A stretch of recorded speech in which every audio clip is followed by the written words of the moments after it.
So I'm just leaving Beatty, Nevada, and I'm heading west towards Death Valley.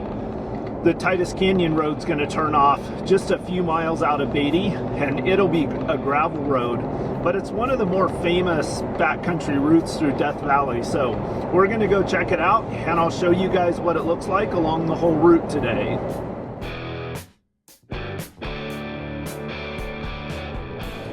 Just a few miles out of Beatty, on the right, you'll see the turnoff to a Rhyolite. Rhyolite's an old ghost town with some pretty cool buildings around.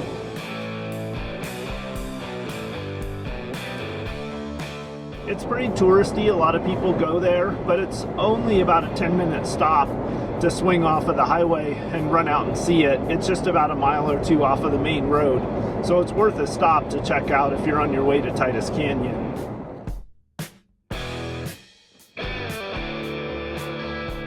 The turnoff to Titus Canyon is plainly marked, well signed, and the beginning of the route is a nice, wide, well-maintained gravel road. The first few miles of the route just stretch out across a big open valley, but there's some great views of some of the mountains around the edge of the valley. Nice colors on them, especially if you're hitting the route at sunup. It's a nice wide road, but it is pretty washboardy, so you just have to be prepared to go kind of slow.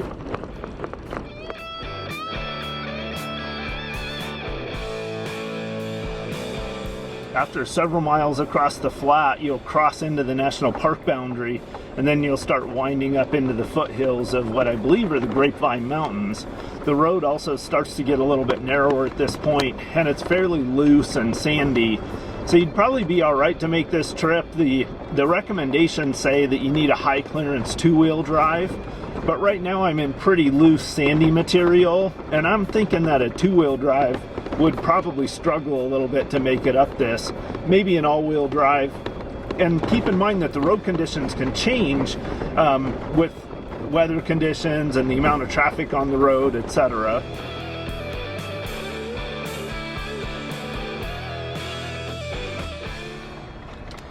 Once you break up over the pass on Grapevine Mountains, you start to drop down the other side and just get into some really incredible rock formations with really cool colors in them.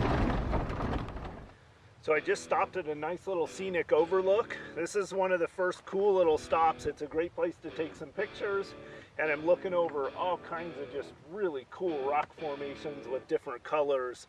I can also see the road winding way out there in front of me. So this is a cool spot right here. So far the road's been decent, a little bit rough, but from here on in it gets really windy, and it looks like really steep too.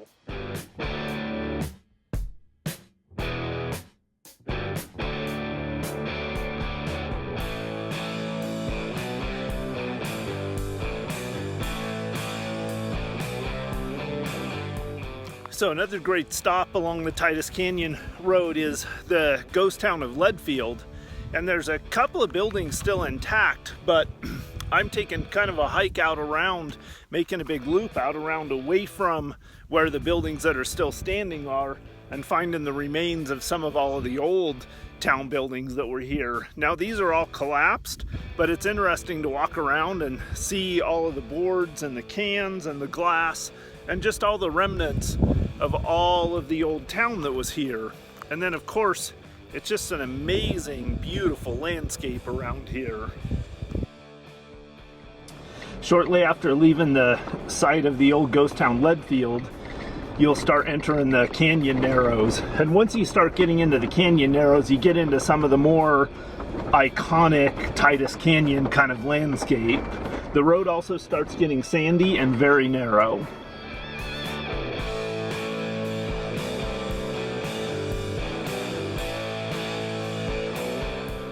Another kind of cool little stop just a few miles past Leadfield is a place where there's some petroglyphs. They're kind of hard to see, but there's some pretty cool old petroglyphs there. So it's worth a 10-minute stop and grab something cold to drink and take a picture.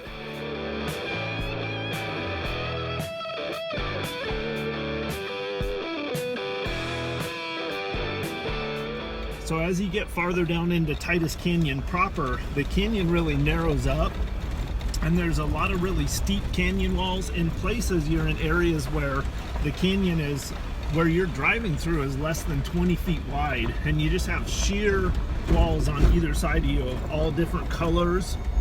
It's just really cool remote country in here.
That was the Titus Canyon drive. Now keep in mind it is a one-way drive going from east to west, so you have to start it out by Beatty where we started out today, and it's a one-way trip through.